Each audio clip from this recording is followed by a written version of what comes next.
All right. So you're having an anxiety attack. Maybe it's even a panic attack. And you're thinking to yourself, wow, this feels really amazing. Can I have more of this?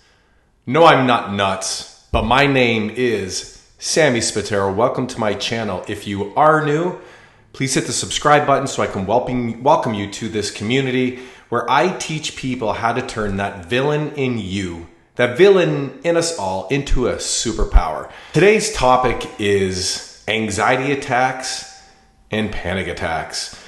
And as you heard my intro, you probably think I'm nuts.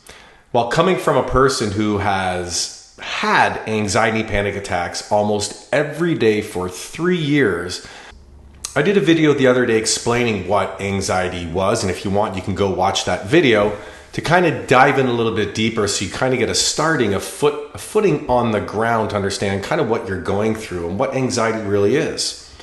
And then there's the experience that you have when having anxiety or a panic attack. Trust me, if there's a laundry list of 50 symptoms and things that you could experience with anxiety, I've had every single one, plus anything else that they haven't put on the list already. I could remember vividly, years ago, I couldn't stop thinking about my breathing for months.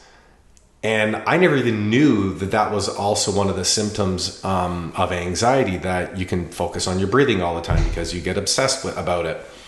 And I remember being on a bus with my nephew and my brother-in-law going to one of his hockey games, and it was filled with kids and parents, and I pretended like I was sleeping on the bus, and I had headphones on just trying to keep myself into a positive state and try to prevent panic. And I remember when we arrived, I started to have a sense of panic and dread overcome me. And before I stood up, I felt like I was going to pass out. And what I did, and this was really a turning point for me, was I closed my eyes, I took a deep breath in, and I envisioned part of myself back when I was younger. And I tried to think about all those times in my life where I didn't have the answers. I had questions about all different sorts of things about life. And maybe there was a lot of things that, were unanswered and kind of still are unanswered today. And there is still a part of us all that inner child in us controls. And so I remember vividly closing my eyes and remembering myself when I was a kid, and I grabbed my hand and I literally coached my younger self through what I was experiencing because of all the knowledge that I've accumulated and I had about what anxiety attacks and panic attacks actually are and what anxiety really is. And so I decided in that moment to develop a positive relationship with my experience, with anxiety, and also with that other side of myself. That is really just seeking the answers that really haven't been told yet.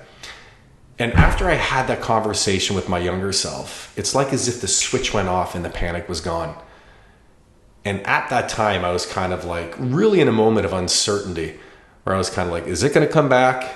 Is this really just stop right now because I just did that? And so what I want you to understand, the reason why I told that story to you, is anytime you're having an anxiety or panic attack, it's a release of energy in your body from a built-in protective mechanism that we all have.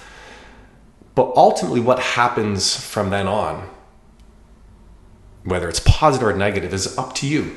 It has to do with a key fundamental things. One, what do you believe is happening to you? And then two, the type of thoughts that you have from there on in about what you're experiencing that will basically tell it's going to tell your body what to feel, what to experience, and then what to do. You have to change your language. You have to change the blueprint and imagery that you see that the experience is creating for you. I want to end on that note. If you like this video, please hit the like button, and that would help me to build this channel, because one of my goals in my life is to become the biggest mental health advocate on the planet, to teach people how to be like all our modern day superheroes, just like we are all normal day to day. But there are times in our lives where we experience hardships or challenges or obstacles or pain, and we have to transform into that superhero, which we all have inside, but you have to know how to tap into that. And I do that by working with people, by creating 21-day anxiety-free programs that can help you to be a lot more freer. And so, like I end every video, and I will for the rest of all the videos that I do, if you are going to dream today, guys, please, please, please make sure that you always decide to dream big and keep smiling.